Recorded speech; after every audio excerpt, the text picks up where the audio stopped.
Good afternoon, ladies and gentlemen.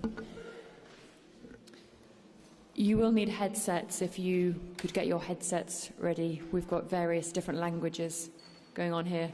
I am afraid that we don't currently have a Spanish translator, so our friend Lorenzo at the end is going to try and translate for us.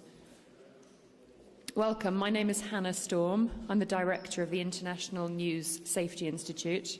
It's an organisation that provides safety advice and training to journalists working in all manner of dangerous places.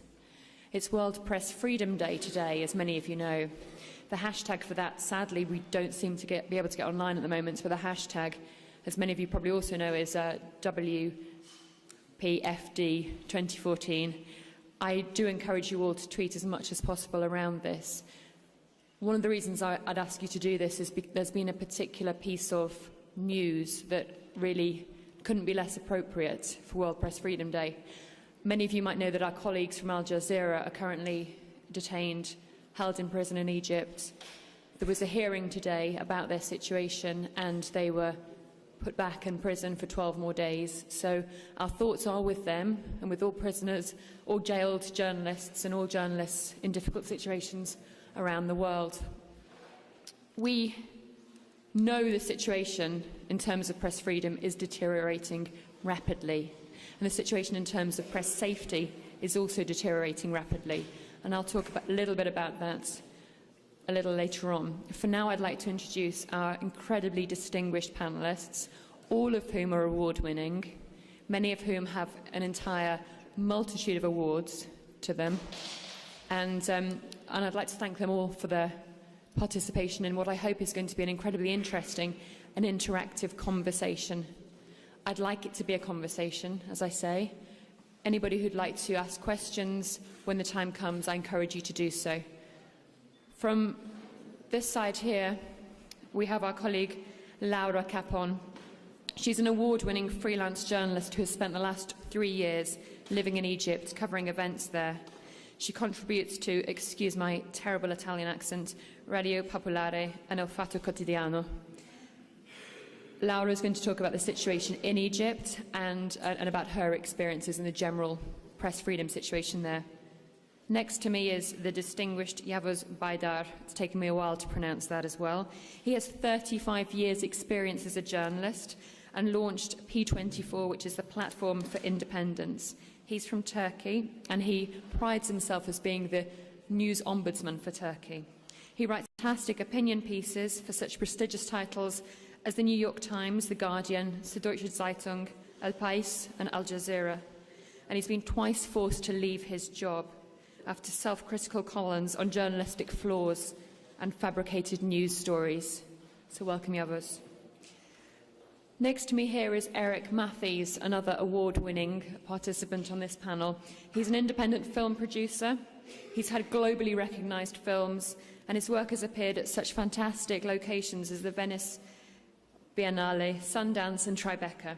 His compelling work, Killing the Messenger, The Deadly Cost of News, is going to be shown this evening at 9 p.m. If you haven't seen this, it's at the Sala de Notari. I do encourage you to go and see that. It's a fantastic film about the cost of news and about the threats that many journalists live under.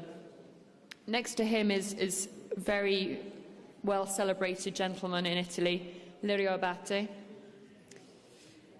Lirio is a special correspondent for L'Espresso. He's previously worked for Answer and La Stampa, and he's an expert on organised crime. He's the author of several publications specifically on organised crime and the mafia, and such is the threats and risks that he's faced in his work. He's been living under police protection. And at the end there is our colleague Diego Osorno. He's from Mexico. Again, an award-winning journalist, author and documentary maker. He's contributed to the Colombian magazine Gato Pardo and numerous other titles. He is an expert on organised crime and corruption in Mexico. So thank you all for your participation. I'd like to start with Laura. Based on what we just heard before about the current situation in Egypt, Laura is going to give us a sense for a few minutes of some of the threats and challenges to press freedom there. Thanks. Good evening. Parlerò in italiano.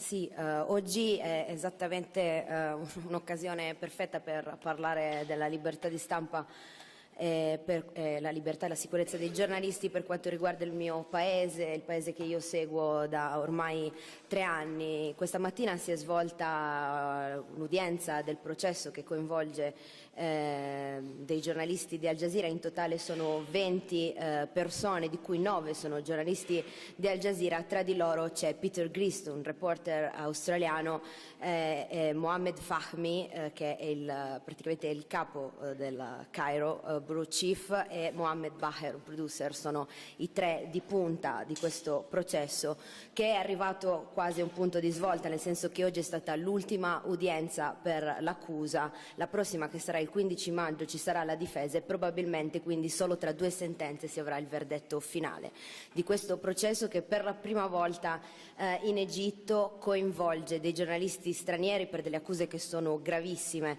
I 3 reporter che ho appena citato sono infatti accusati di collaborare con i Fratelli Musulmani, organizzazione che è stata definita dal governo egiziano un po' di tempo fa un'organizzazione terroristica, e quindi di conseguenza collateralmente sono accusati di collaborazione con un'organizzazione terroristica.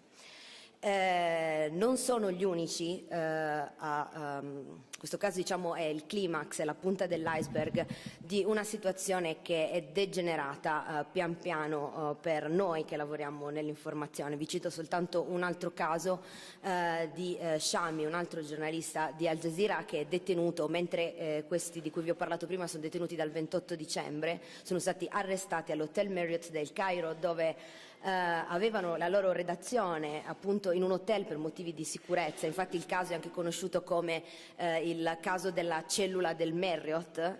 E invece per quanto riguarda Shami addirittura è detenuto dal 14 agosto, il giorno in cui vi ricorderete quest'estate magari la notizia che ha riempito le headline anche dei giornali italiani dello sgombero del sit-in a sostegno di Mohammed Morsi, che era stato deposto il 3 luglio, di Rabal e la Daweya.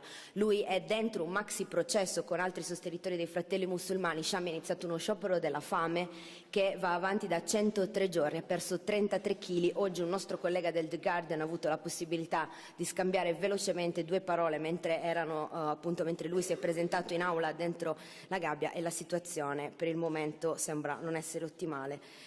Non sembra al momento ci siano delle soluzioni che potrebbero portare a una risoluzione a breve. Dicevo, questa è solo la punta dell'iceberg. Dalla deposizione di Morsi, quindi 3 luglio a oggi, la situazione per tutti gli operatori della stampa, dai freelance ai grandi corrispondenti, che in teoria dovrebbero essere più tutelati o magari comunque più protetti perché magari lavorano in gruppo, possono avvalersi di persone che li circondano, è comunque a rischio. Cosa è cambiato? È cambiato che la campagna di consenso dei militari ha portato a livello collaterale una campagna contro la stampa che non si è allineata col governo militare di transizione, e soprattutto una fobia contro gli islamisti che è stata si è sviluppata in 2 modi: il primo accusando i Fratelli Musulmani di terrorismo, il secondo facendo in modo che qualsiasi voce contro il governo sia accusata di terrorismo. E in questo marasma, in questo grande pentolone ci siamo anche noi. Ci siamo noi che non facciamo propaganda di governo, ci siamo noi che giriamo per le strade.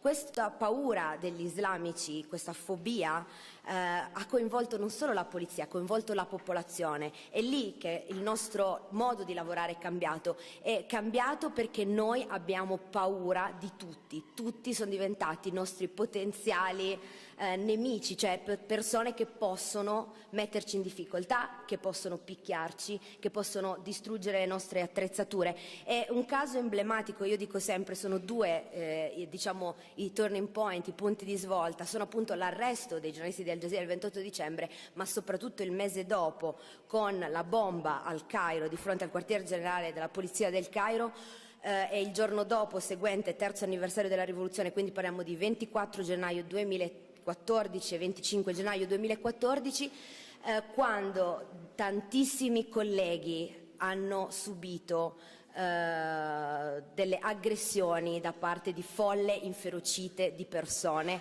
sono state oppure sono finite nei commissariati di polizia per ore senza neanche subire un interrogatorio, le attrezzature arrestate. Vi faccio un esempio solo per l'Italia e potete immaginare se almeno 3 italiani tra il 24 e il 25 dicembre sono stati aggrediti, quanti sono gli altri dalla Spagna, dall'Inghilterra, che ovviamente sono anche solitamente più numerosi. Abbiamo avuto un mio collega del Fatto TV che ha subito, è dovuto andare all'ospedale perché gli hanno spaccato il naso delle persone di fronte, mentre lui faceva delle riprese di fronte al quartier generale della polizia dove era appena esplosa la bomba. Un altro mio collega che fa il fotografo italiano è stato, il giorno dopo è stato trattenuto nel commissariato di polizia per 4 ore, ma prima era stato aggredito dalla folla inferocita che lo accusava di essere di Al Jazeera. Lui aveva appena fatto le foto della polizia che sparava ad altezza uomo su un corteo che marciava dalla sede del sindacato dei giornalisti a piazza Tahrir, parliamo di circa 1 chilometro di distanza, anche meno. Mentre lui si ritraeva dalla manifestazione, controllava le foto, è stato assaltato, gli hanno fatto praticamente, ha subito un trauma cranico e poi la polizia, che lui pensava lo avrebbe salvato, l'ha portato in commissariato per 4 ore e poi l'ha rilasciato, è riuscito a salvare la macchina fotografica. Questo è un esempio. E il cambiamento qual è? Perché noi quando abbiamo coperto altre cose gravi uguali come gli scontri degli anni scorsi a Tahrir o in altri sit-in, quello che a noi, nonostante la polizia, la violenza eccetera, quello che c'era prima era un supporto popolare verso le persone che facevano questo mestiere, perché noi eravamo quelli che raccontavano la rivoluzione, eravamo quelli che comunque erano un po' dalla parte anche dei manifestanti. Con la polarizzazione politica, con un ritorno di una grandissima parte, siamo adesso minacciati da entrambi i lati. Thank you. I think that is a very encouraging, very important rather note to finish on is so much has changed in the past few months, and I'd like you to particularly think about over the next hour the changing nature of the relationship between audience and the public and the media, and whether in some way perhaps we as news consumers are complicit in this lack of press freedom. So it's a very important note to end on. Thank you, and of course we'll come back to you shortly. Yavuz, you can talk to us a little bit more perhaps about the events in Turkey over the past year or so, and clearly the kind of different dynamics there around news consumers and the media as well. Thank you and welcome all. Today is May 3 and World Press Freedom Day. Let me begin by underlining a report by Freedom House, issued 1st of May, basically in a nutshell, saying situation in press globally is deteriorating. That is the main point, and this is noted in various ways. We have usually, and we, the observers of the media situation, taking the pulse of the media in the world, are based on 4 criteria. Laura here talked mainly about safety. Safety is one, diversity and pluralism is the second, independence, and the 4th one is freedom. So usually those 4 criteria apply when you make a note of a situation in a country.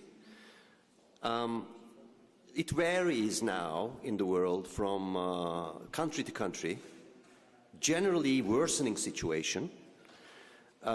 In countries like Egypt or elsewhere, it is more about safety, but also many other problems. In other countries, it's jailings, etc. Regarding Turkey, we have not had so much problems with the diversity and pluralism. In the outlook, it looks impressive. More than 40 national newspapers, more than 200 national TV stations, more than 1,200 radio stations, about 50% of internet penetration. it looks impressive in the first outlook. But when you go deeper into the two other criteria, freedom and independence, we start to have serious problems, which is an archetype of what is happening in the emerging democracies in the world. Emerging democracies, particularly in the Balkans and in Turkey and elsewhere, is having very serious problems, particularly disregarding Iran and China, etc., about independence aspect. It is displayed in a way that those part of the world, the punitive measures against the media is not exercised by jailing journalists. It is exercised by firing journalists, editors, columnists. As Patrick Cockburn in Independent wrote about Middle East, most of the punishment to the people is happening by proprietors, media bosses, media moguls firing people who are defending the integrity and dignity of the profession and defending professional conduct in the newsrooms. In Turkey, it is the same story, plus freedom aspect. We have about, right now, 30 jailed journalists, most of whom are Kurdish colleagues. It is diminishing. The graphic is downwards. More and more are released. But the number of fired journalists are increasing.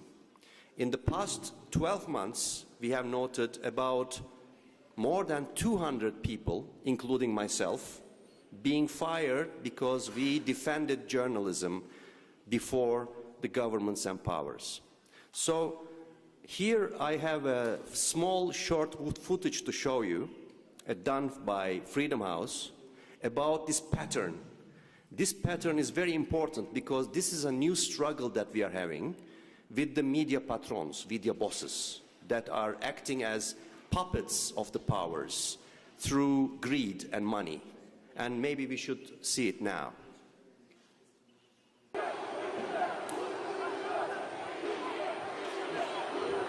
Uluslararası medya, bunu da gizleyin, olur mu?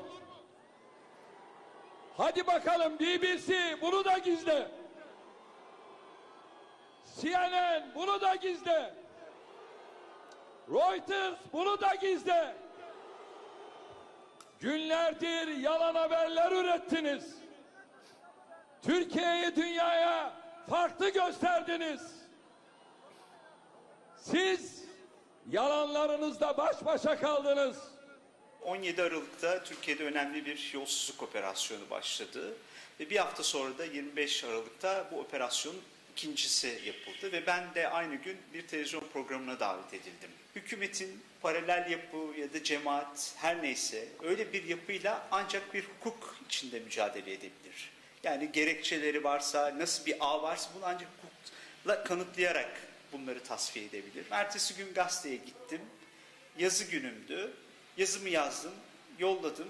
Beni 5.30'da aradılar. Yazını girmeyeceğiz dediler. Neden diye sordum yazı işleri müdürüne. Özellikle dün televizyon programında, yani Cüneyt Özdemir'in programında söylediklerim yüzünden. I was working as news ombudsman, independent news ombudsman for Sabah Daily, and I was criticizing the newspaper for its flawed coverage of the Gezi Park events. And my second article, again continuing to criticize the newspaper, was censored by the editor. And after that, after a couple of days, I was told that I was fired. Especially for the last couple of years, I started being very critical of the Prime Minister and the Prime Minister's policies on media, especially on democracy, on the rule of law. Neymiş? Gazetecilik yapıyorlarmış. Eğer böyle gazetecilik yapacaksan batsın senin bu gazeteciliğin. And I lost my job, my column, I could say.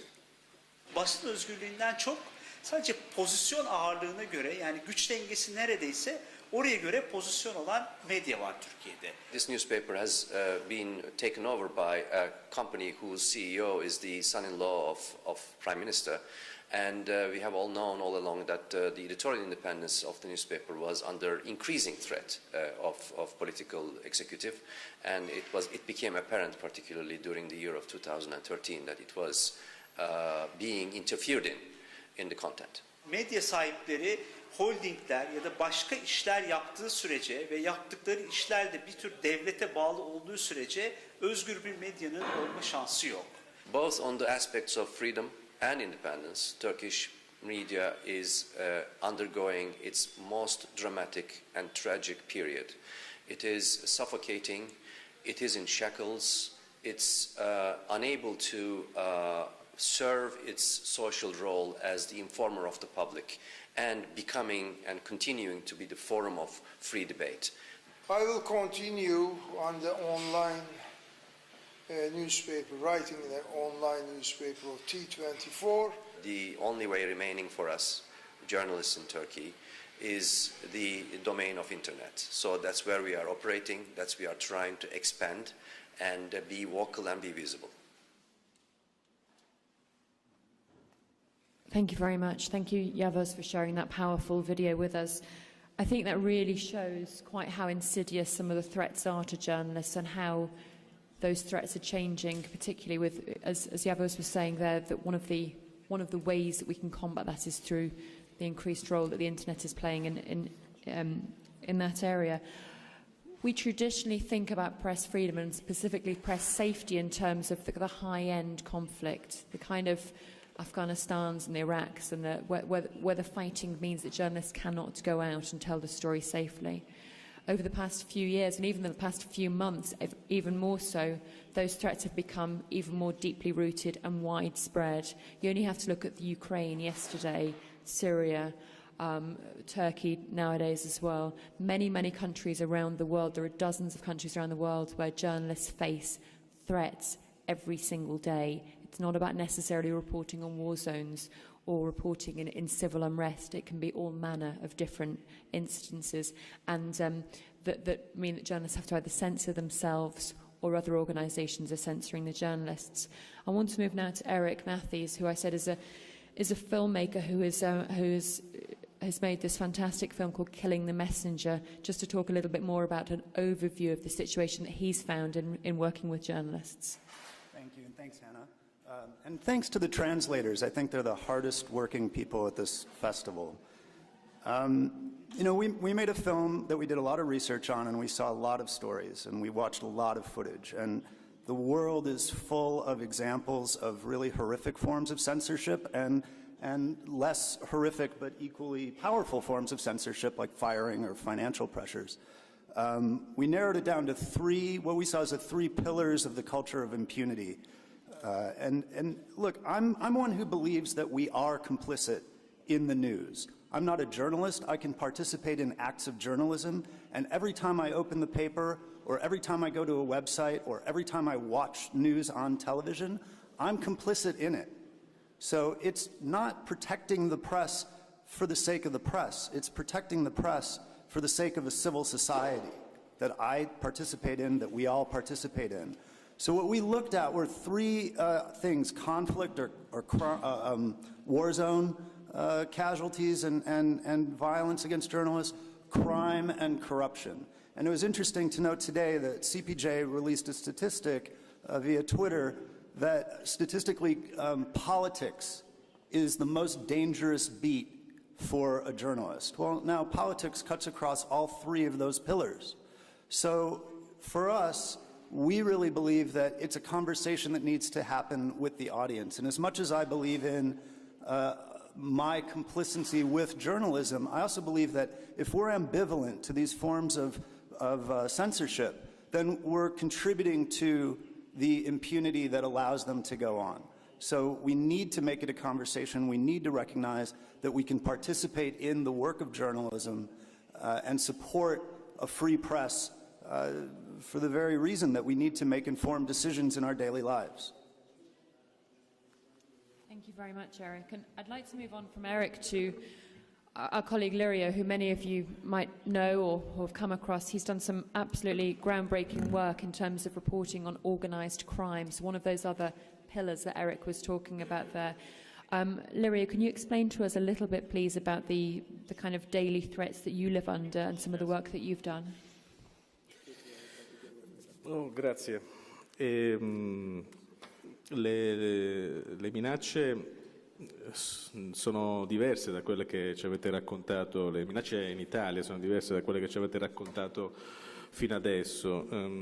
Qui sono pochi casi di giornalisti licenziati per la libertà di informazione, ma sono molti casi di giornalisti minacciati di morte. E l'Italia, che sapete tutti è un paese occidentale, non è la Colombia, per la libertà di informazione, per il diritto di cronaca, la mafia ha ucciso 9 giornalisti e li ha uccisi negli ultimi 40 anni perché questi giornalisti raccontavano gli affari delle organizzazioni criminali mafiose e 7 di questi giornalisti sono stati uccisi in Sicilia. E questo ti dice di quanto è importante e pericolosa l'informazione. Importante perché anche i mafiosi credono nell'informazione, anche la criminalità organizzata crede nell'informazione, perché questa arriva alla gente e fa aprire gli occhi su quello che accade nel tuo paese e ti fa capire quanto appunto è così importante, diventa pericolosa perché per alcuni ci rimettono la vita, vengono uccisi. Allora, questo problema, quando racconti un certo clan delle gang e le racconti stando un po' fuori dal coro dell'informazione globale, della cronaca tout court, ma cerchi di spiegare dietro cosa c'è, quali sono i poteri, perché le mafie si fanno certi passi o fanno certi business. Ancora oggi arrivano delle intimidazioni. Tentano di uccidere i giornalisti, tentano di intimidirli e quando non lo possono fare con le pallottole, oggi in Italia corre un'altra prassi intimidatoria, cioè quella legale. Queste persone che sono sempre potenti, su cui tu fai dei reportage, racconti delle cose di un certo valore, hanno a disposizione studi legali importanti che mettono insieme delle citazioni civili in cui chiedono ai giornali e ai giornalisti milioni di euro di risarcimento. Anche se il giornalista ha documenti alla mano, ha tutto riscontrabile, loro per intimidirti ti fanno capire che ricorrono alla giustizia e ti chiedono, se vai avanti io ti chiedo 10, 20 milioni, 30 milioni di danni. Ecco, se c'è un editore forte, grosso, di fronte a questa, fra virgolette, intimidazione di arroganti professionisti del business, va avanti perché è sicuro del proprio giornalista, del lavoro del proprio giornalista, dei documenti che c'ha, per cui affronta anche un processo civile e poi lo vince, è il nostro caso. Ma quando ci sono piccoli giornali, piccoli editori locali che cercano di raccontare le storie, ma questi arroganti uomini d'affari ti fanno una citazione per 1 milione di lire, per 1 milione di euro, il piccolo editore fa marcia indietro, blocca, ma si blocca anche il giornalista, fa autocensura per paura di risarcire poi l'uomo che lui ha raccontato. Ecco, in Italia si passa dalle pallottole alle citazioni civili e diventa censura, un'autocensura per molti, e questo è quello che ci troviamo ad affrontare, è la nuova frontiera della nuova informazione.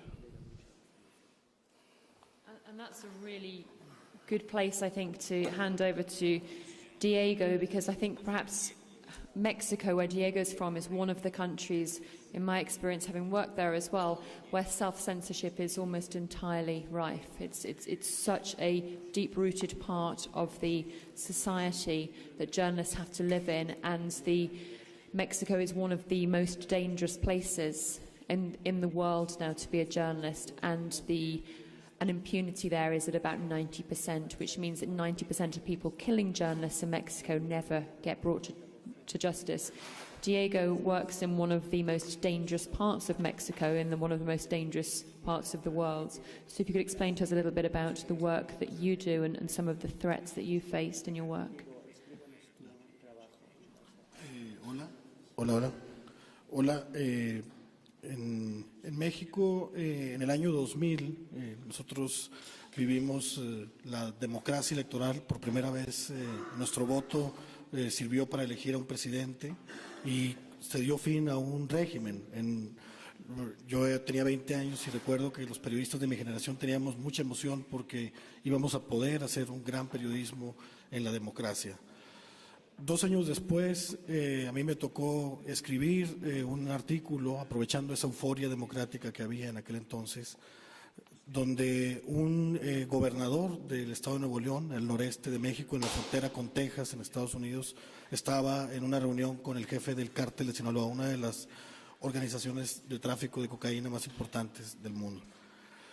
Tuve que salir de México inmediatamente y 1 año después pude regresar. Al capo lo mataron y al gobernador lo hicieron secretario de Economía.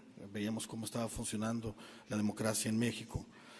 Can I just interrupt? I'm very well aware of the fact that we're in an awkward situation here, that those who don't understand Spanish and don't understand Italian are in a little bit of difficulty. I'm going to try and work with Lorenzo, who's sitting next to Diego there, to recap the situation afterwards.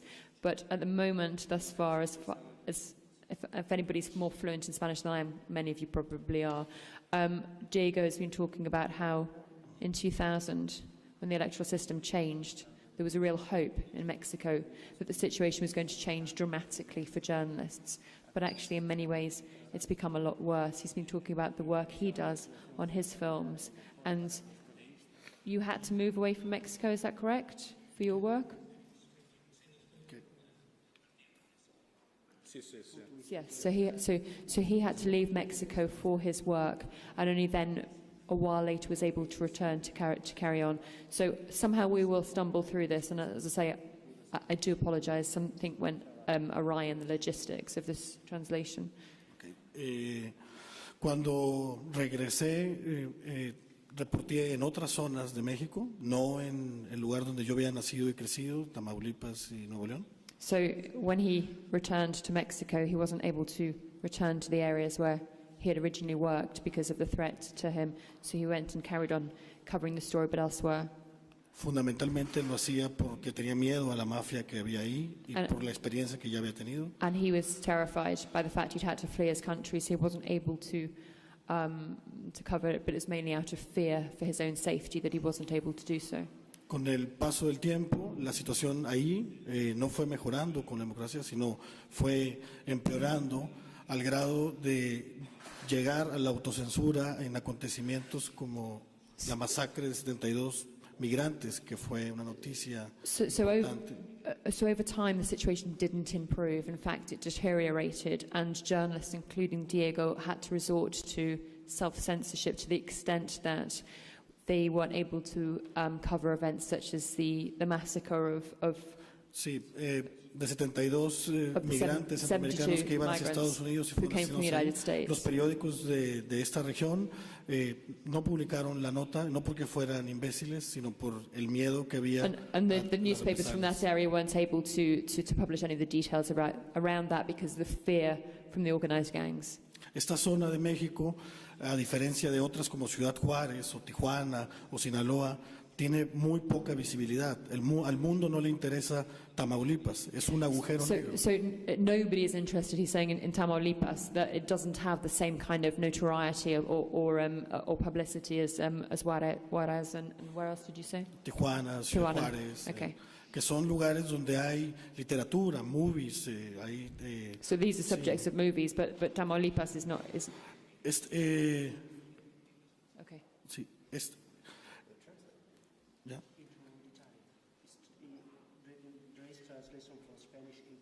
Yes, so Spanish into Italian, but those people who don't speak Italian, I'm having to help.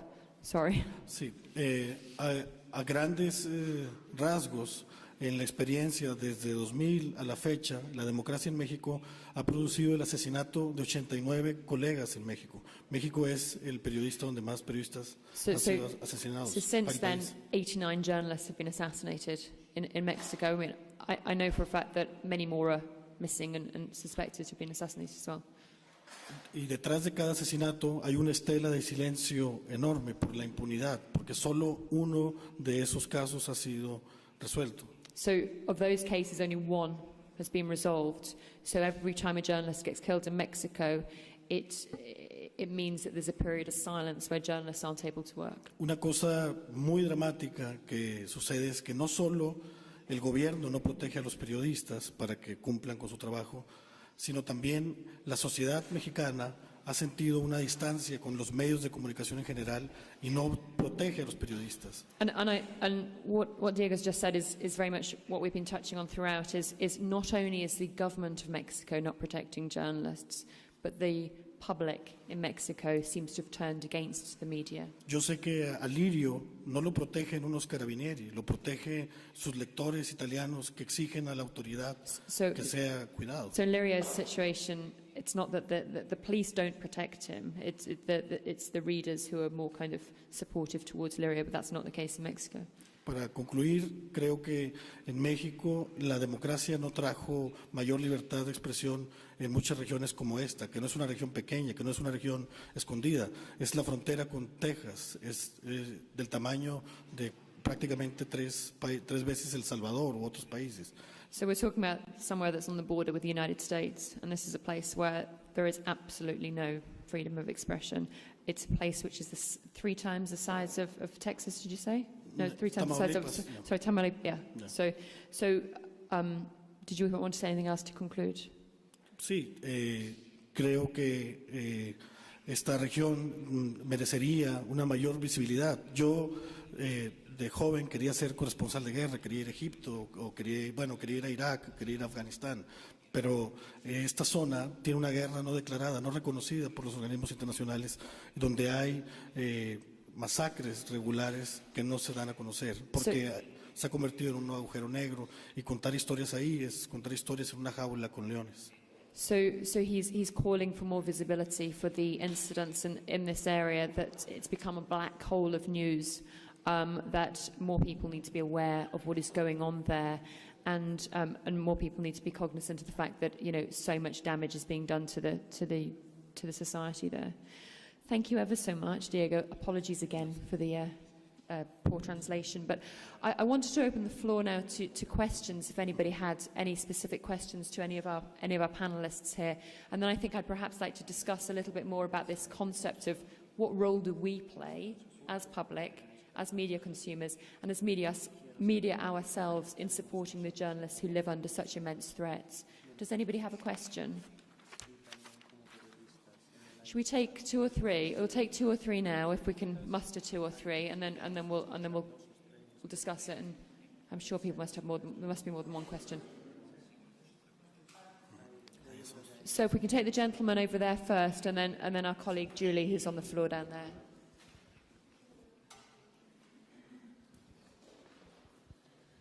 Buongiorno, io sono Fabrizio De Iorio, giornalista della RAI, e vi ringrazio di essere qua a condividere questa esperienza anche in alcuni casi traumatica. E magari, se fosse possibile, dato che ci sono anche problemi economici, da quello che ho capito, dietro l'azione di alcuni giornalisti che purtroppo non hanno un editore alle spalle, ecco, potrebbe essere un'idea, forse, io la lancio, e magari se qualcuno di voi la potesse raccogliere e poi farla veicolare a livello virale, costituire un fondo internazionale affinché praticamente i giornalisti che non hanno un editore alle spalle che gli consenta di avere una tutela legale possano difendersi e difendere naturalmente la libertà di informazione e quindi la libertà di stampa attraverso questo fondo che per esempio in Italia la nostra associazione stampa, la Federazione Nazionale della Stampa, ha un fondo proprio per queste querele temerarie. Quindi diciamo, lanciando questa proposta a voi che siete in prima linea, ma naturalmente anche a coloro che magari giovani e che intraprendono questo mestiere del giornalista d'inchiesta possono ottenere questa tutela. Grazie. Thank you. I think we'll take the comment or question from Julie and then we'll respond to anything else. Sorry, could we have the microphone back, please?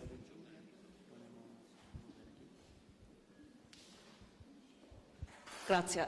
Julie Pizzetti from the World Editors Forum. This has been incredibly moving. I'm just a wee bit frustrated. I can't report it because there's no Wi-Fi, but I will in due course. My question tracks what Hannah's been suggesting and I think what you were saying. What can we, as journalists who are citizens, and regardless of whether we're journalists, as citizens, what can we do to support you in your work on the front line and also to support the work of your colleagues? What kind of actions can we take? Thank you, Julie. Are there any more questions? But should we take that one over there as well? Hi, I have a question for Diego. I'm going to ask it in Spanish. Diego, en México, como en otros países de América Latina, cuando un periodista es asesinado, muchas veces existe la respuesta popular de decir andaba metido con el crimen organizado. Y eso ocurre porque muchas veces hay periodistas, es decir, es una realidad, hay periodistas vinculados con el crimen organizado. ¿Cómo separar eso? ¿Cómo separar los periodistas asesinados por hacer bien su trabajo o los periodistas asesinados por ser delincuentes, digamos, por estar vinculados con estos grupos? Can I ask you to ask that question in English, since your English was so impressive before? Would you take the mic and just ask the same question in English, please, so our colleagues here can understand? I could try, but I think it's better you to translate the question because my English is not so good to say. I didn't catch it all actually because. Okay, I'm going to try. My question is that there are some journalists in Mexico and in other parts of Latin America that are linked with the narco, are linked with the organized crime, and sometimes they are killed because of these links, not because of their work. And there's some other journalists that they are doing well their job and they are killed for that. How can we separate these two kinds of deaths? Okay, thank you very much. Just a brief mention to our colleague there who's talking about funds that are available for journalists in difficult and dangerous situations. There are a number of funds that are available and already established, and I encourage you to talk to people like Julie, who's sitting down on the floor there, about what is available. I work for an organisation called INSI, the International News Safety Institute. We do safety training for journalists who can't afford it themselves. It's funded by people like the United Nations. There are other fantastic organisations out there, such as International Media Support, International Federation of Journalists, the International Press Institute, that provide, and Freedom House and people like that provide funds and support. From Julie's question about what can we do, I'd like to ask our on-the-ground journalists here if anybody has a specific answer. I mean, let's start with Laura. Do you have a response to Julie's question? Per me è difficile perché ovviamente ci sono due livelli, i lettori italiani che sono il target con cui appunto che sono le persone che mi leggono o mi ascoltano alla radio, e poi c'è un secondo livello che è quello degli egiziani, dei cittadini egiziani che mi circondano e con cui io vivo. Per quanto riguarda l'Italia, ovviamente l'Egitto ha bisogno di un processo di democratizzazione e di sensibilizzazione che noi giornalisti stranieri non possiamo fare, è una cosa che devono fare loro, ovviamente noi non possiamo interferire. Per quanto riguarda la questione del supporto in Italia abbiamo un problema di visibilità degli esteri che secondo me è molto basso. Ecco, già soltanto se iniziassero a comprare i giornali, a chiedere notizie di esteri, forse le botte me le piglio lo stesso, ma io sarei più contenta, ecco.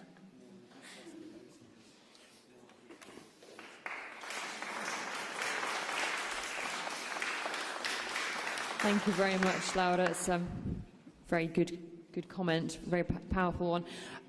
Eric, we've spoken a lot in the past. Eric and I work quite closely together about this strange dynamic and this strange changing dynamic. I'd like to just, before we speak to Diego about perhaps what he's got to answer on that issue and also the question that was posed directly to him, I'd just like to ask Eric his thoughts, having made a movie about killing the messenger, what he would suggest. Thanks. You know, I think we get that question a lot. What can we do? People watch the film and say, what can I do? Well, there's a number of things you can do. I think something that Hannah and I have talked about recently is, you know, in Western society we have this kind of sense that when a soldier comes home from war, whether we believe in war or not, we afford them a certain consideration and a certain respect. And I see no reason why we shouldn't afford that same consideration and same respect to journalists.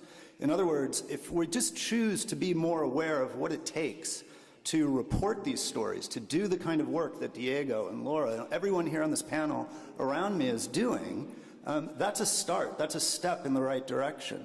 And I think, as Hannah said, you know, in response to the independent financing, maybe the crowdsourcing of financial support for journalist training, that exists. You can find it. We all have access to the internet, and we can all go and we can verify information. We can also find the outlets that are supporting journalists that we can be a part of. And lastly, and I think this might be more specific to an American audience, but certainly relates globally, I think understanding the difference in the laws that either support and protect journalists, and parsing out the meaning within those. For instance, and we won't get into it here, but there's a shield law in the books in the United States that could cut both ways.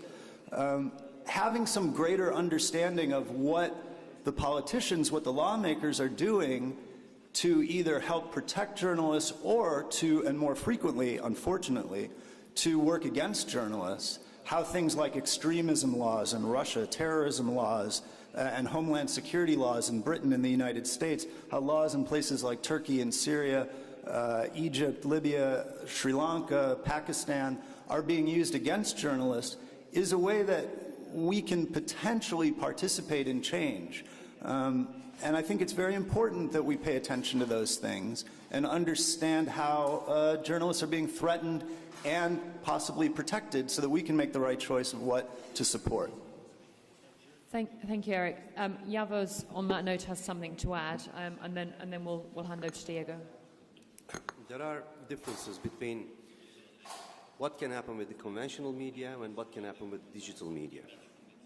The globally statistics that we have through UNESCO, etc., tell us that the audiences get their news for free from television, satellite television, etc. But domestically, nationally, the television, the conventional media is very difficult to change. So one should not be too optimistic about those changes. Usually in emerging democracies, in Latin America, etc., the conglomerates control the mainstream of news through television. Radio is insignificant or irrelevant even in many contexts in those emerging democracies. So that leaves us with two possibilities. In emerging democracies, particularly in the periphery of Europe, there is potential of public broadcasters placed in Scandinavia, United Kingdom, Western Europe, to be able to collect their abilities, financial and staffy abilities, to create platforms, alternative platforms, independent platforms of media to the periphery, to the Balkans, to North Africa, Eastern Mediterranean, Caucasia, and Eastern Europe, parts like Ukraine, Moldova, etc.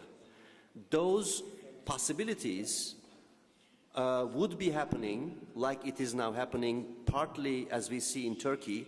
Deutsche Welle has established an internet website in Turkish.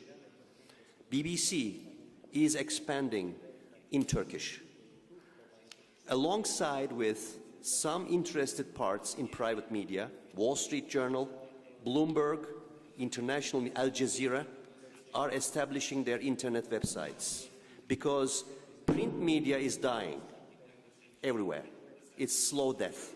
And as it dies, it gets more and more ad possibilities from print media, the digital domain. So they are seeking possibilities. That is point number one. The second point is Egypt, Turkey, Tunisia, etc. The usage of social media is immense, particularly in Turkey. Twitter penetration is world number one. The Turks are world champions in Twitter penetration, followed by Japanese and Netherlands. Facebook, they are in top 5 because they love to communicate and they find these alternative sources because of the lack of the conventional media. This means possibilities of crowdsourcing, blogs, Facebook and social media, etc., etc. Crowdsourcing is becoming more and more interesting for countries like Egypt, Armenia, Turkey, etc., where diaspora is interested in democracy, democratization. That's why they are helping they want to help alternative media structuring. So this is the way that I think we should be seeing the future of alternatives possibilities. Thank you very much. I'd like to move over to Diego because, you know, the difference between Turkey and Mexico may be very big geographically, but I suspect that from a press freedom point of view, there are a lot of similarities. Diego, what can we do as media consumers, as people sitting in Italy or in the United Kingdom or the United States, to help support you and your colleagues? If you could give us your thoughts on that. And I haven't forgotten our colleagues' question there about, you know, how do you draw the line? Sometimes some journalists are not just journalists. They may be implicated in other, and it's not just in Mexico, it's countries like Pakistan and Somalia, and it's countries like, you know, various parts of Europe and the United States and Asia as well. What do you do in that instance when a journalist may not necessarily have been targeted entirely because of their journalistic work? Sí. A mí me parece que por lo menos el esfuerzo que yo hago, y por eso lo mencionaba en mi intervención, es de mirar o tratar de interesarse. Cuando uno ve México, podría pensar que es un país de gente salvaje. Hay italianos que creen que genéticamente somos malos, ¿no? Diego is saying that he thinks we probably need to retune our perception of a country such as Mexico, that there's this stereotypical notion that everybody in Mexico is some wild savage, but I think he says that is the starting point. Lo he escuchado de periodistas serios en Estados Unidos y en Italia, y tal vez es porque la información que llega es una fotografía de una persona colgada en un puente de una avenida principal, y la idea es que solo se vive la violencia de una manera demencial en México. Y a mí me parece que tendría que haber una mayor reflexión sobre los problemas políticos. El problema de México no es un problema del narcotráfico, es un problema político. So he says he's heard those notions from very well-respected journalists in countries like Italy and the United States as well. And he says rather than just regarding Mexico as a country full of narcos, it's very important that people look at the context behind it, about the fact that it is a country where there are political aspects and elements that feed into that kind of corruption and that organised crime. Yo he tenido la circunstancia de que mi libro sobre Tamaulipas ha sido traducido al italiano y hace una semana estaba en Tamaulipas conmigo un periodista italiano que algunos conocerán tal vez, Attilio Bolzoni. Es uno de los pocos periodistas internacionales que ha ido y ha visto él con sus ojos lo que está pasando ahí. A mí me parece que periodistas como Attilio vencen los estigmas que hay de que es un país donde solamente hay un placer por matar o es un puro negocio. So he's talking about the fact that some of his work has been translated into Italian, and last week he was in Tamaulipas with an Italian journalist, and he's saying that this is one of the very, very few journalists who has actually made the effort to go to Mexico, to talk to other Mexican journalists and paint the country in a way other than a place that everybody's out wanting to kill each other. Sinceramente, no sé qué hacer a nivel como una estrategia internacional. Yo renuncié a los periódicos fijos hace años porque quería contar de verdad lo que estaba pasando. Y yo me siento más seguro trabajando con ONGs o con gente de la sociedad civil que con empresas periodísticas, porque no tienen la disposición de encarar el reto que significa narrar de verdad lo que está pasando en mi país. So he has been working for a number of years with media and with civil society, but I guess his call, and this is it's a brief resume of what he's just said, is that, you know, journalists, it's the first port of call of journalists to be responsible to portray the real picture of what's going on in Mexico, because without the journalists doing so, the civil society can't do so. On the other, sorry, Lirio, yes. Volevo dire soltanto questo sul Messico, perché è anche un problema sociale. In Messico quello che accade oggi accadeva 40 anni fa in Sicilia, a Palermo. C'erano tanti omicidi ogni giorno e la gente diceva, come accade in Messico, ma tanto si ammazzano fra di loro, è un problema loro. E anche se i giornali in Messico, giornalisti bravi come Diego, pubblicano anche delle foto cruente di questi omicidi, ma la gente lo guarda e dice, è un problema loro. Perché?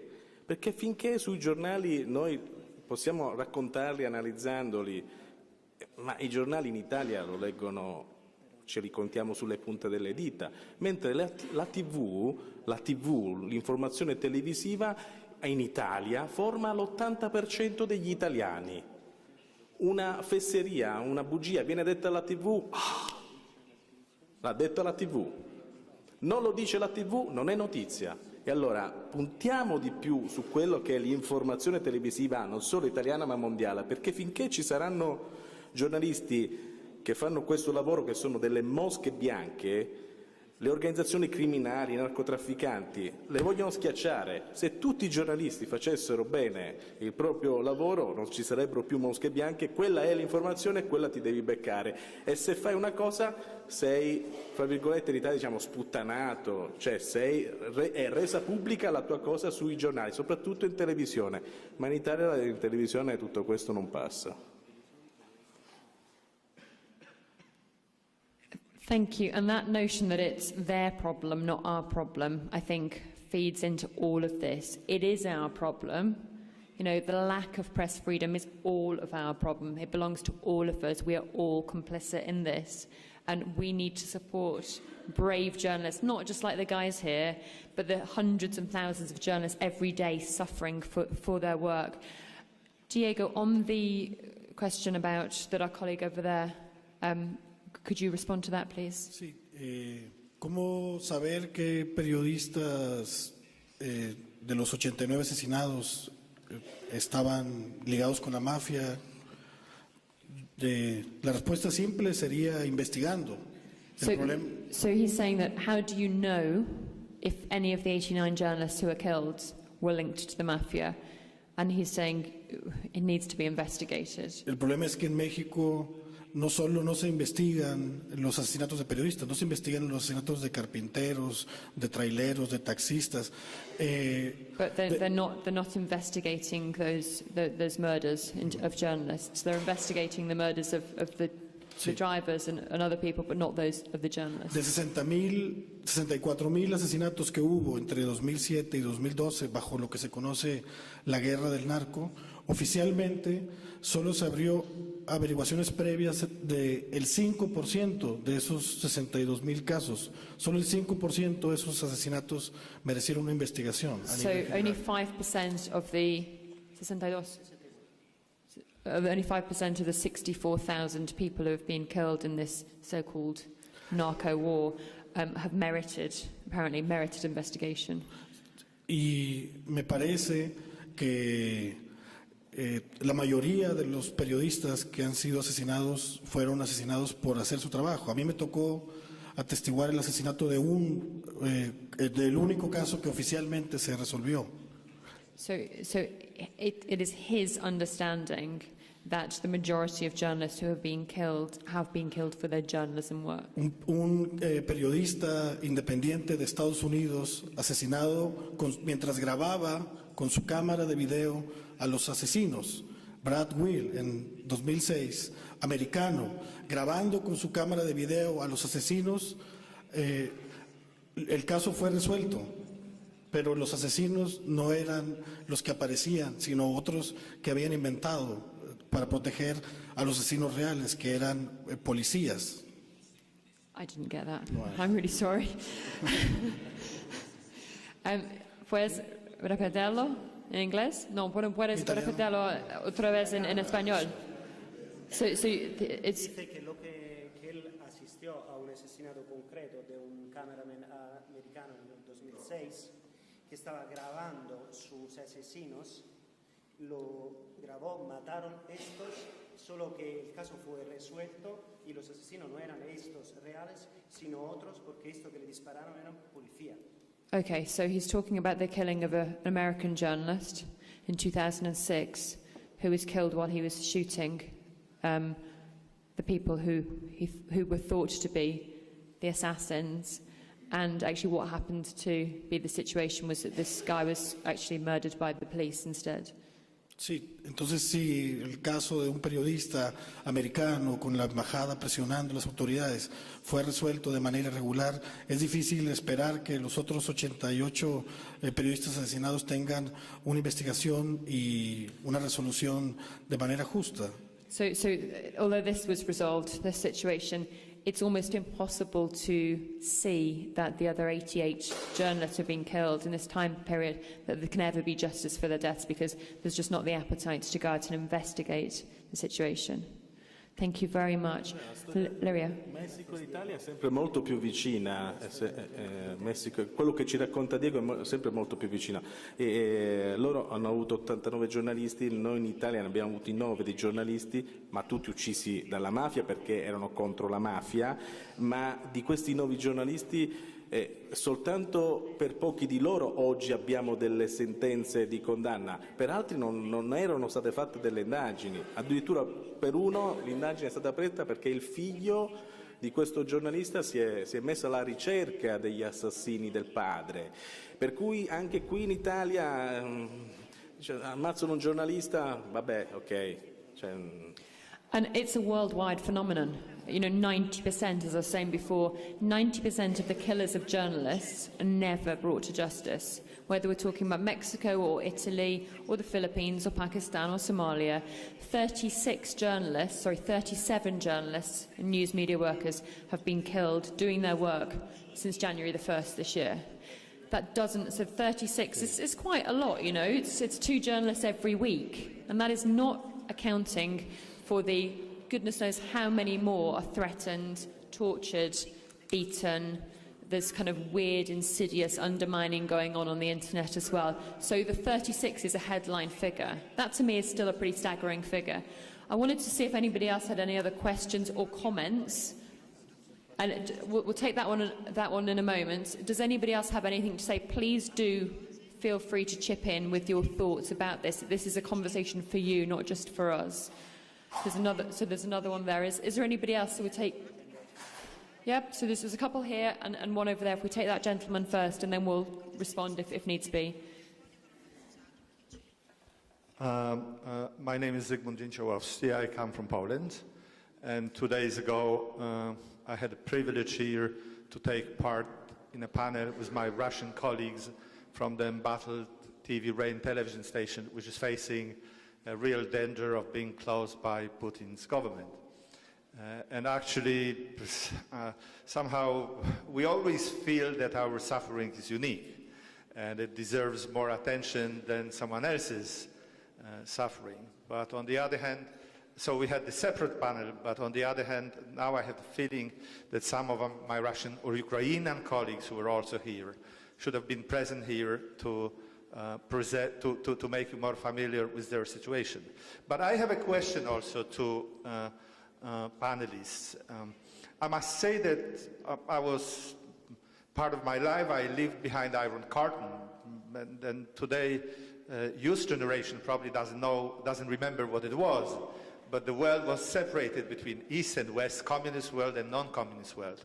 There was a lot of censorship in communist world, and I must say, foreign governments such as US government and British government helped a lot, contributed a lot in our coping with censorship in Poland and other communist countries. But Iron Curtain fell apart 25 years ago. Communism was over. And both those governments reduced their support for the media. US Congress reduced funds for Voice of America and Radio Liberty, Radio Free Europe. BBC, for example, wrapped up basically its Russian service 3 years ago, and they didn't feel any need to continue, whereas in the situation that we have today, it would have been great, because this is the organization which enjoys high reputation and credibility. The question is, and it is a very serious dilemma, to what degree the support coming from government sources such as US government and British government for media organization helping to cope with censorship in faraway countries can be interpreted as promoting US and British interests rather than idealistic support for the free media. From my point of view, this is support for free media, and in communist times, we're often confronted with this kind of accusation coming from our regime. Don't listen to them because they do it for the sake of American, British political interests. But in fact, without them, we would have been deprived of access to it. We wouldn't have had any access to news. So this is the question: how, in present political situation, in present day world, the communist times are gone 25 years ago. How this dilemma can be, how can you comment on this? Thank you very much for that. That was great, and I think somebody will respond to you in a moment. There's a couple of comments there and at the front, and then if there's somebody from the audience would like to respond to one of the questions, don't feel like you're not able to, and that it has to just be the right of the panelists. Felix, this is both of you, so one and then the other.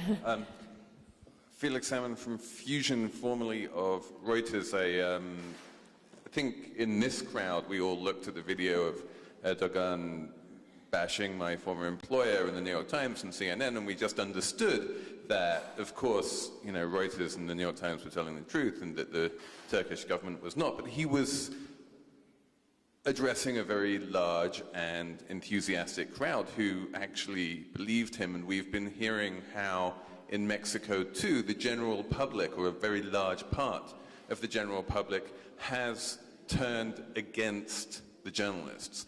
And this is the thing which most worries me, is that we, in the media, generally assume that while there are entrenched interests who might not want the truth to get out, the general public always can be assumed to be on our side. And that's the thing which is worrying me, that that's no longer the case, or maybe it never was the case to the degree that we thought that it was. And is this, to the earlier point, is this a function of the fact that in order to get the general public on board, you really need the broadcast media. And if you don't have the broadcast media, no amount of social media or print media is actually going to help. Thank you, Felix.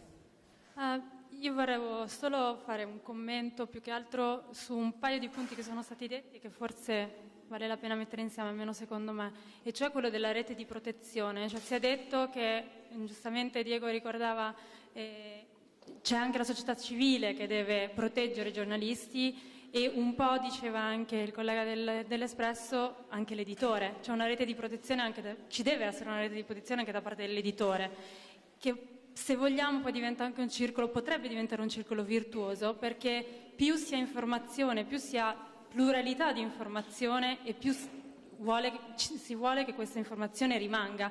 Ad esempio, e chiudo, trovo interessante che stamattina io vedevo Russia Today, non so quanti conoscano, ma penso molti, l'agenzia di informazioni All News, il canale All News russo, che diceva praticamente passato mezz'ora del suo telegiornale a dire attenzione perché molti dei politici americani, molti degli all news inglesi, anglofoni, comunque europei, stanno dicendo che ieri le persone uccise ad Odessa durante il fuoco sono stati il fuoco è stato appiccato da prorussi, cosa che invece era il contrario. Ora, io non sono stata a vedere tutti i canali, però è interessante, trovo che in questo momento ci sia anche una domanda fra colleghi e quindi fra i vari giornalisti di indagare ancora di più l'informazione, più si ha questa pluralità di informazione, quindi non è solo la libertà di informazione ma anche la libertà di una pluralità di informazione, credo che possa aiutare, ecco.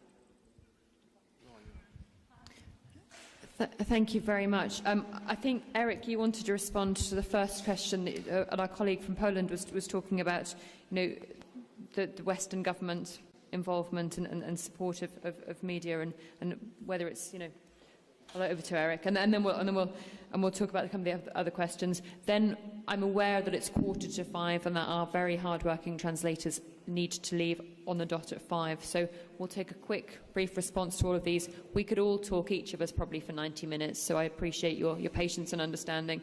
And then I think I'll ask each of the panelists here to sum up what they think, the solutions are over the next couple of years. So Eric, if you don't mind. I think you raise a very interesting point, and I think we all have, this maybe kind of addresses several questions here.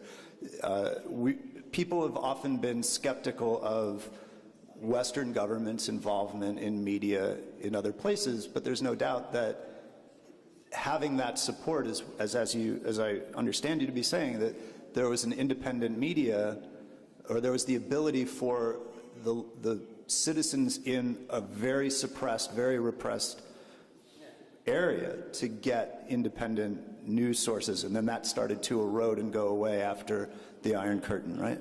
But now there's a shift, and I think broadcast certainly is very important. Television is sort of the first hit of media and what most people get their news from.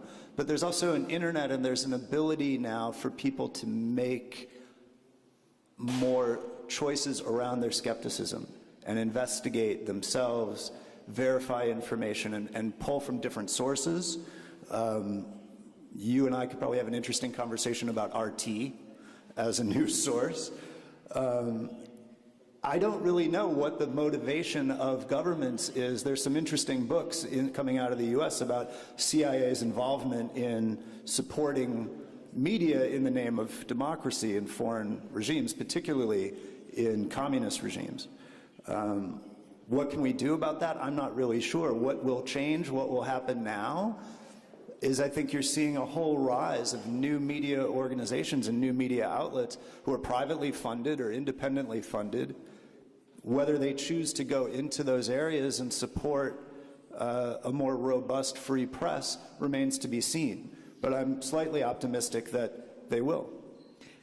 Eric, I don't know if that answers your question, but I think it answers everybody's questions, all three of them, doesn't it, really? But Eric has single-handedly managed to answer everyone's questions. Well done. Yavuz does have comments to make on Felix's question. I see your point, but, people like Erdogan or Berlusconi or whoever, Chavez, you can mention a few, they have a powerful effect, having charisma, etc. But it's an effect of not unifying the public completely against the media, but dividing the public, sharply polarizing the public regarding the media. That's what's been happening in those countries to varying degrees.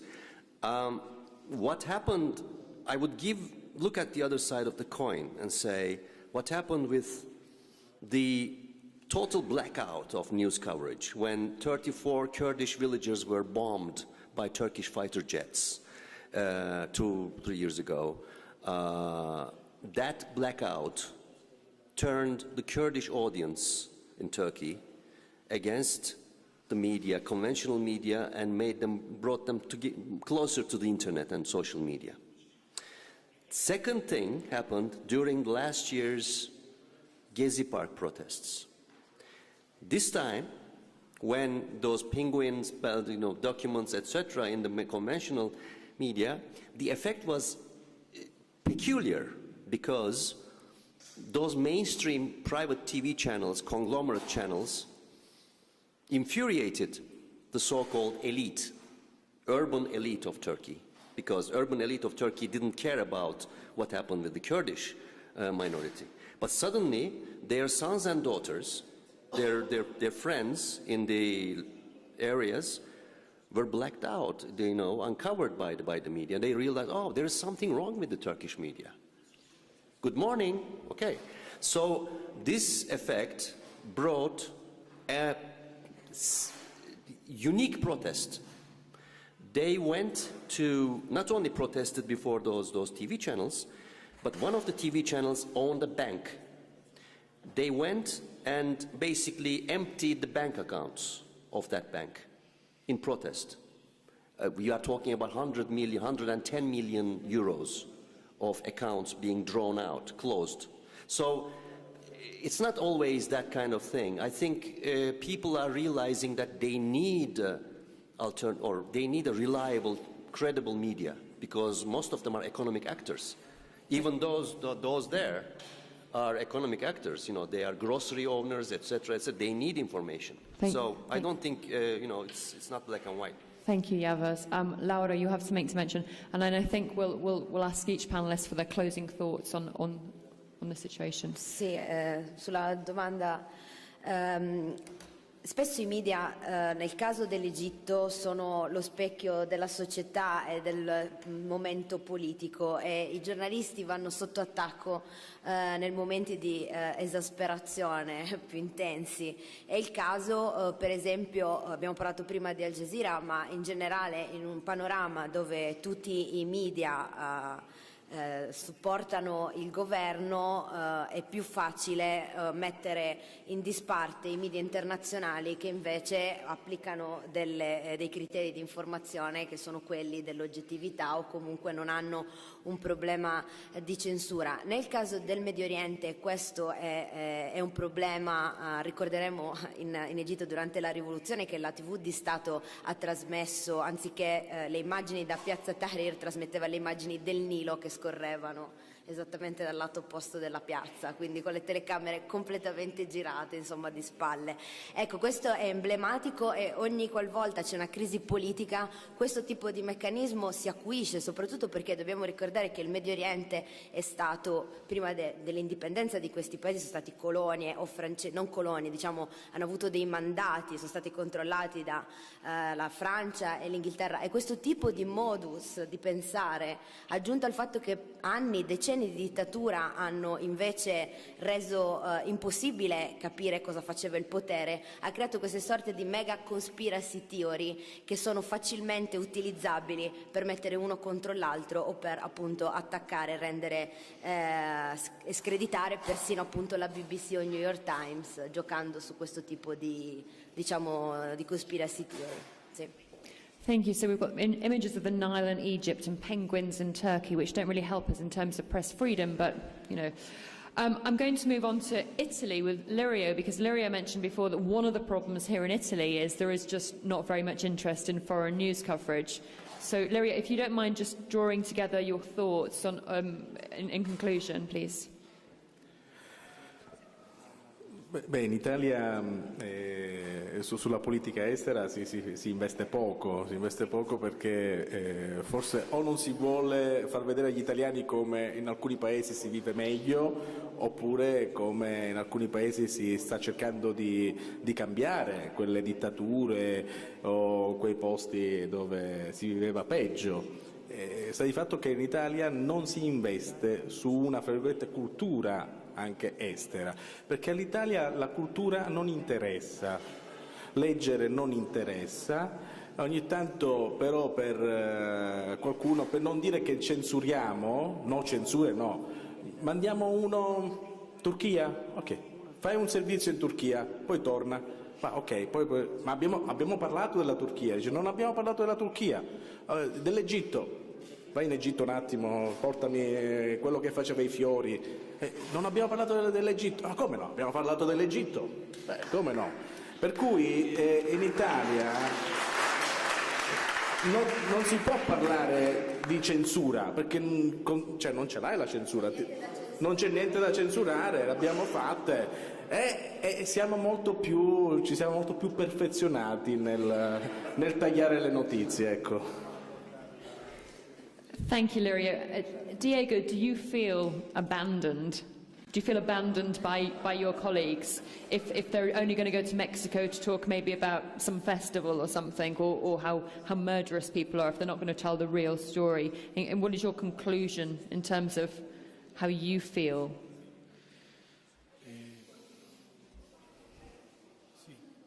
Yo no sé si es el mismo problema en Egipto o en Turquía o en Estados Unidos o en Italia, pero en México y en varios países de Latinoamérica creo que el problema que tenemos los periodistas ahora es fundamentalmente una cercanía, o demasiado cercanía con el poder en general y sobre todo de la televisión, que nos ha desligado de la sociedad. La gente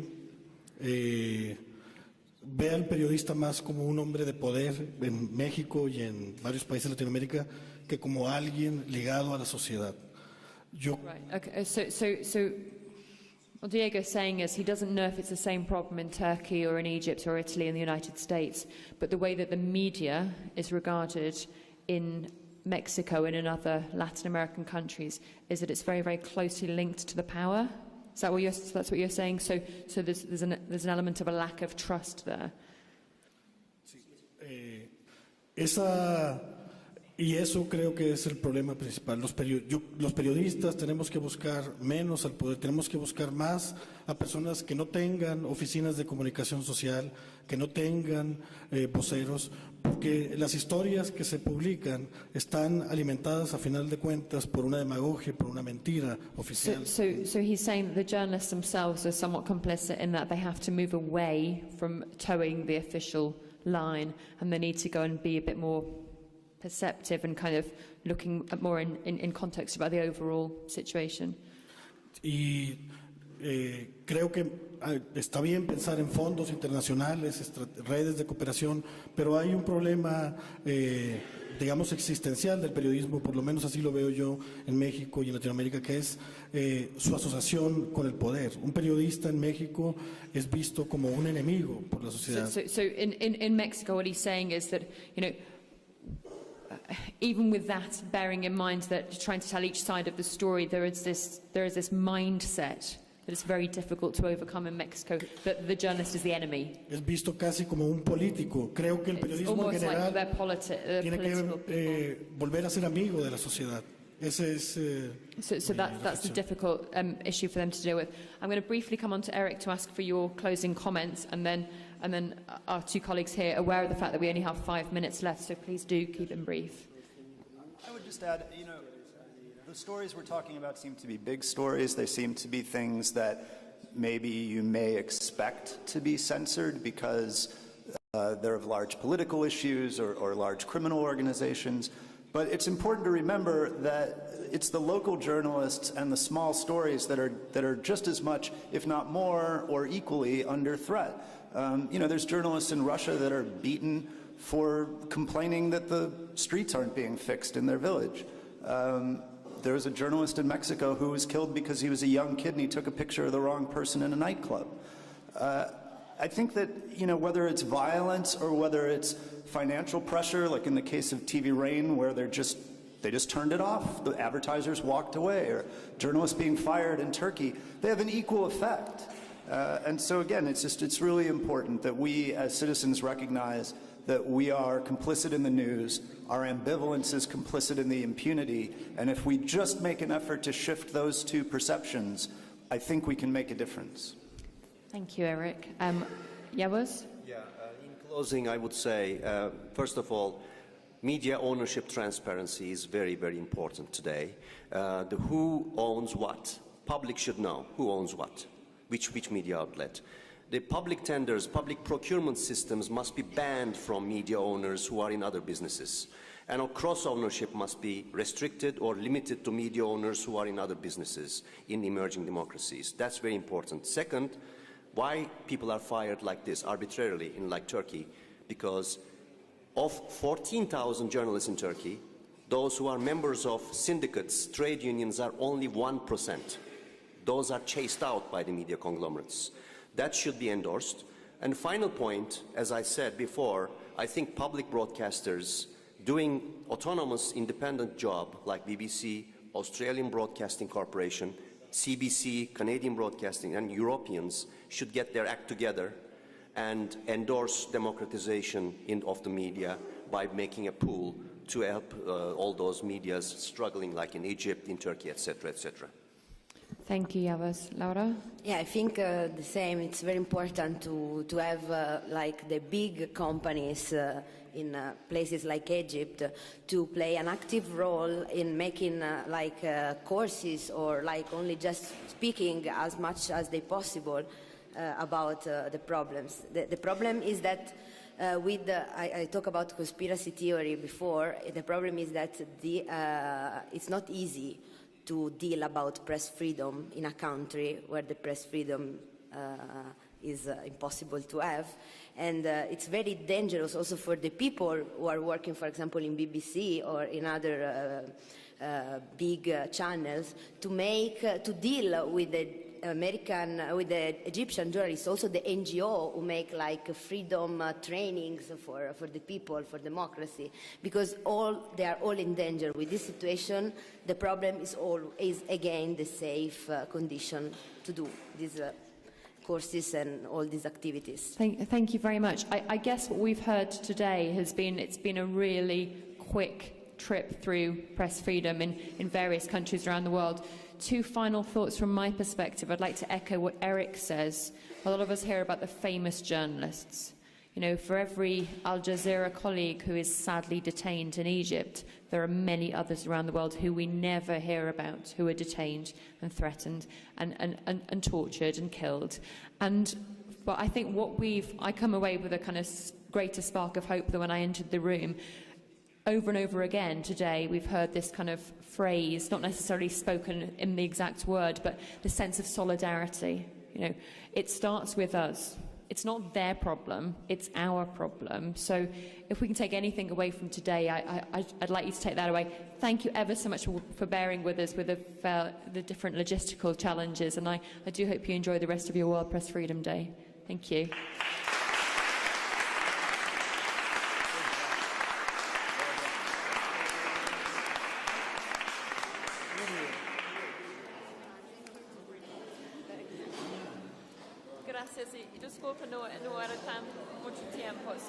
Sorry, but thank you so much. Thank you. Good afternoon, ladies and gentlemen. You will need headsets. If you could get your headsets ready. We've got various different languages going on here. I am afraid that we don't currently have a Spanish translator, so our friend Lorenzo at the end is going to try and translate for us. Welcome, my name is Hannah Storm. I'm the director of the International News Safety Institute. It's an organisation that provides safety advice and training to journalists working in all manner of dangerous places. It's World Press Freedom Day today, as many of you know. The hashtag for that, sadly, we don't seem to be able to get online at the moment, but the hashtag, as many of you probably also know, is PFD 2014. I do encourage you all to tweet as much as possible around this. One of the reasons I'd ask you to do this is there's been a particular piece of news that really couldn't be less appropriate for World Press Freedom Day. Many of you might know that our colleagues from Al Jazeera are currently detained, held in prison in Egypt. There was a hearing today about their situation, and they were put back in prison for 12 more days. So our thoughts are with them and with all prisoners, all jailed journalists and all journalists in difficult situations around the world. We know the situation in terms of press freedom is deteriorating rapidly, and the situation in terms of press safety is also deteriorating rapidly. And I'll talk a little bit about that a little later on. For now, I'd like to introduce our incredibly distinguished panellists, all of whom are award-winning, many of whom have an entire multitude of awards to them. And I'd like to thank them all for their participation in what I hope is going to be an incredibly interesting and interactive conversation. I'd like it to be a conversation, as I say. Anybody who'd like to ask questions when the time comes, I encourage you to do so.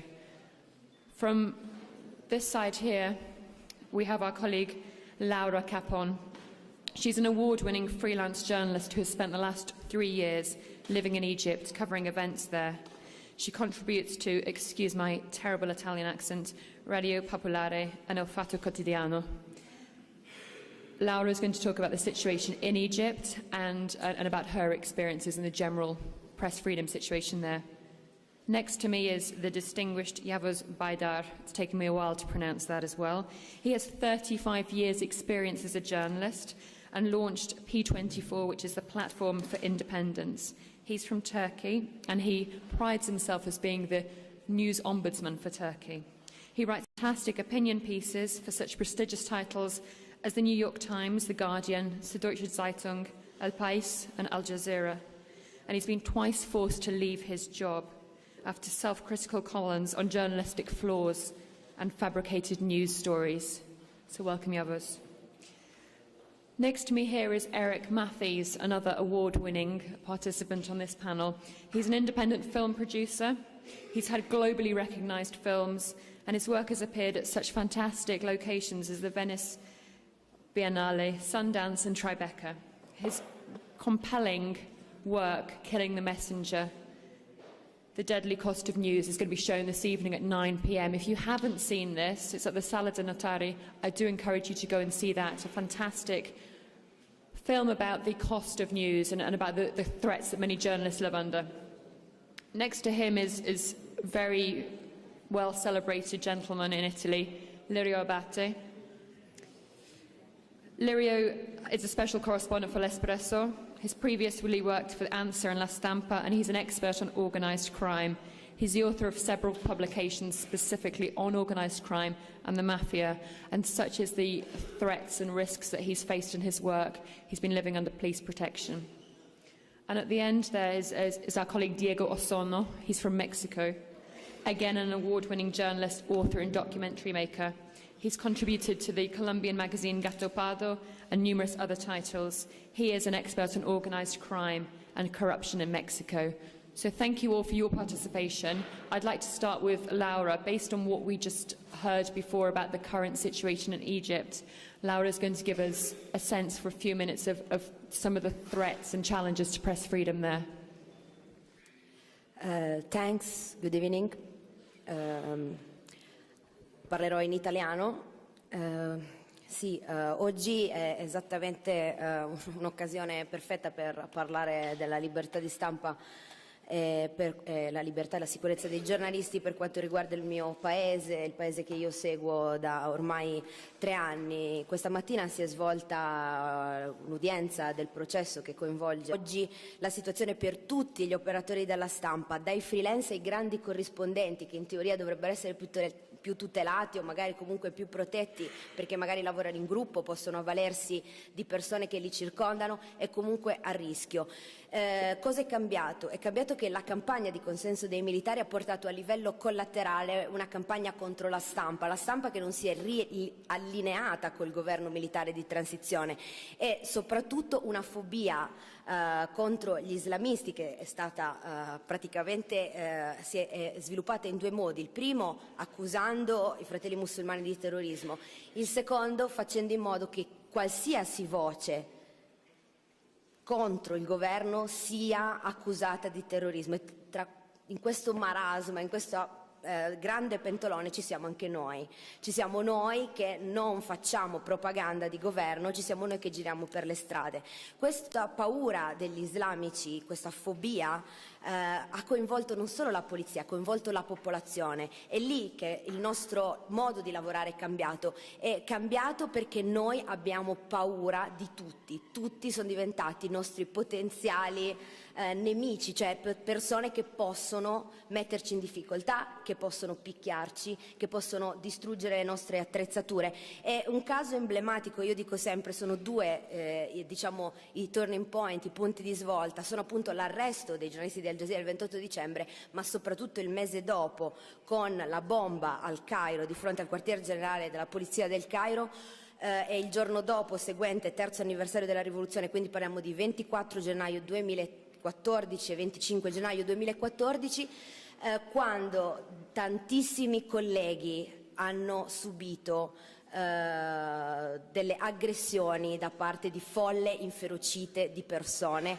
sono state oppure sono finite nei commissariati di polizia per ore senza neanche subire un interrogatorio, le attrezzature arrestate. Vi faccio un esempio solo per l'Italia e potete immaginare se almeno 3 italiani tra il 24 e il 25 dicembre sono stati aggrediti, quanti sono gli altri dalla Spagna, dall'Inghilterra, che ovviamente sono anche solitamente più numerosi.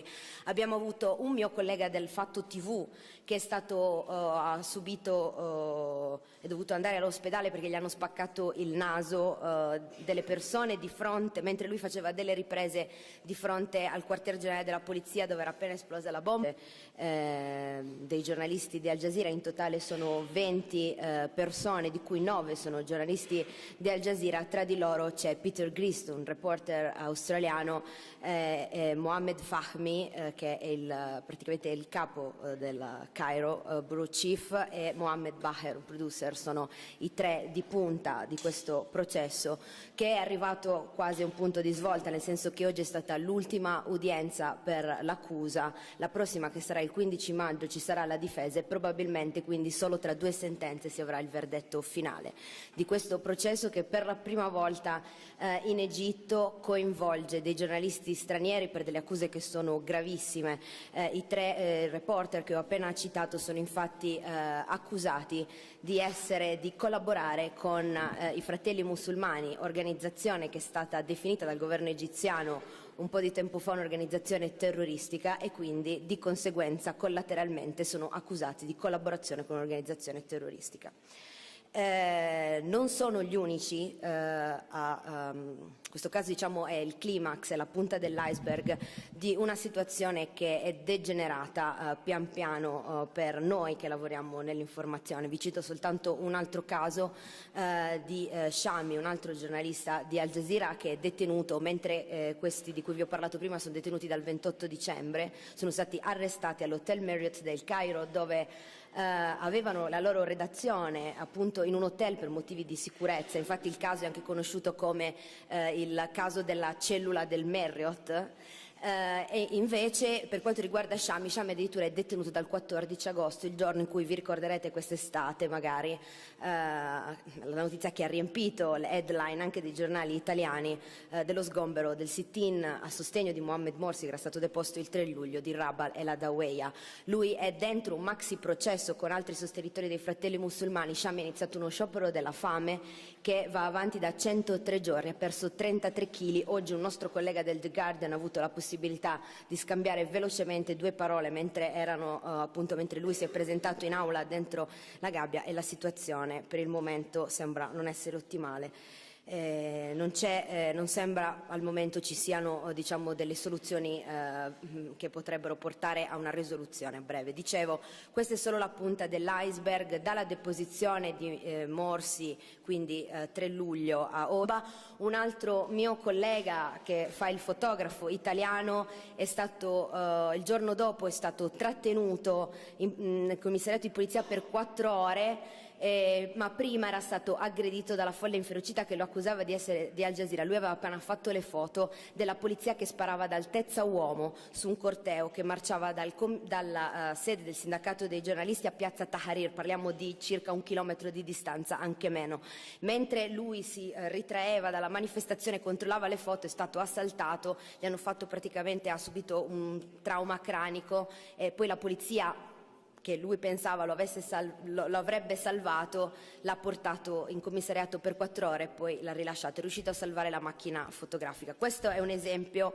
E il cambiamento qual è? Perché noi quando abbiamo coperto altre cose gravi uguali come gli scontri degli anni scorsi a Tahrir o in altri sit-in, quello che a noi, nonostante la polizia, la violenza eccetera, quello che c'era prima era un supporto popolare verso le persone che facevano questo mestiere, perché noi eravamo quelli che raccontavano la rivoluzione, eravamo quelli che comunque erano un po' dalla parte anche dei manifestanti. Con la polarizzazione politica, con un ritorno di di una grandissima parte, siamo adesso minacciati da entrambi i lati.